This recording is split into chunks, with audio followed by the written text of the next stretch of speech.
Chapter 5. You're it. The dogs were barking wildly at two small creatures playing in the moonlight. "Polar bear babies!" cried Annie. One roly-poly cub leaped onto the other. Then they both rolled through the snow. "Hi, little bears!" Annie called. The cubs jumped up and shook themselves like wet puppies.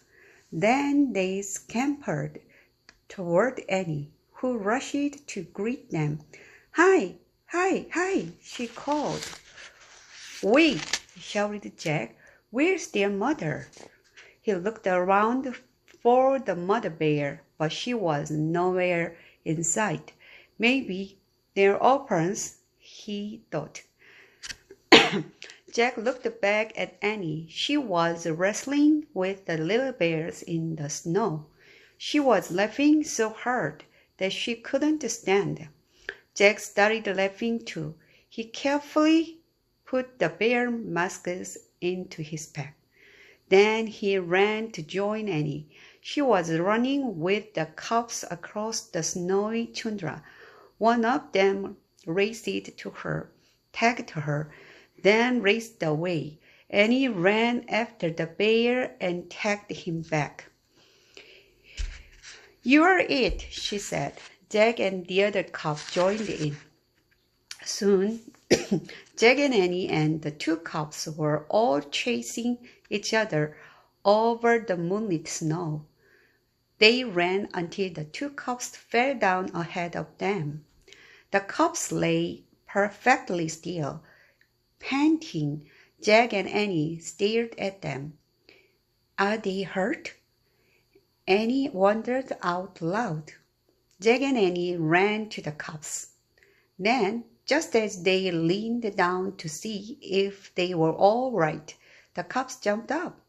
They pushed Jack and Annie over and scampered away. "They were pretending," said Jack. He laughed. Jack and Annie charged after the cubs. They ran over the white tundra until they came to the frozen sea. Jack looked around. "We are pretty far from the igloo. I don't hear the huskies anymore," he said. "Maybe we should go back."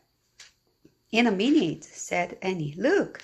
The bear cubs had scooted up a snowbank. They were on their backs sliding down the bank onto the ice-covered sea. Jack and Annie laughed. "It's like a sledding," said Annie. "Let's try it." "Okay," said Jack. "But then we have to go back." Jack followed Annie up the snowbank. He clutched his pack in his arms. Annie lay on her back. She whooped as she slid down the ice. Jack followed her. "Watch out below," he shouted. The little bears were sitting at the bottom of the snowbank. One gently whacked Jack in the face with her furry paw. Then she lay down. "I'm tired too," said Annie. "Yeah," said Jack. "Let's rest for just a minute." Jack and Annie looked up at the orange moon as they lay beside the cubs.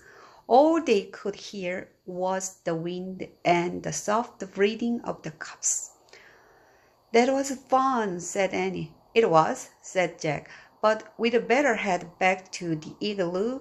The seal hunters are probably looking for us. Plus, we have to solve the riddle."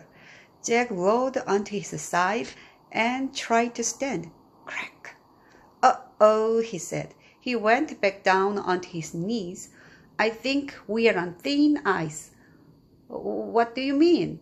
said Annie. She started to stand. Another crack rang out. "Uh-oh," she said. She carefully lay back down. The polar bear cubs moved closer to Jack and Annie. They made little crying sounds.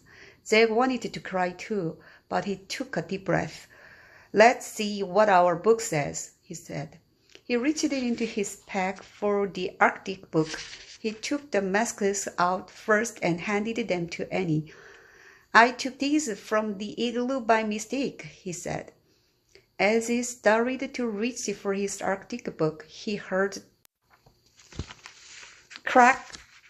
We are not even moving and the ice is cracking, said Annie. Just then there was a new sound, a low snorting sound. It came from the top of the snowbank, about 50 feet away. Jack looked up. Staring down at them was a giant polar bear. The polar bear mother, whispered Annie.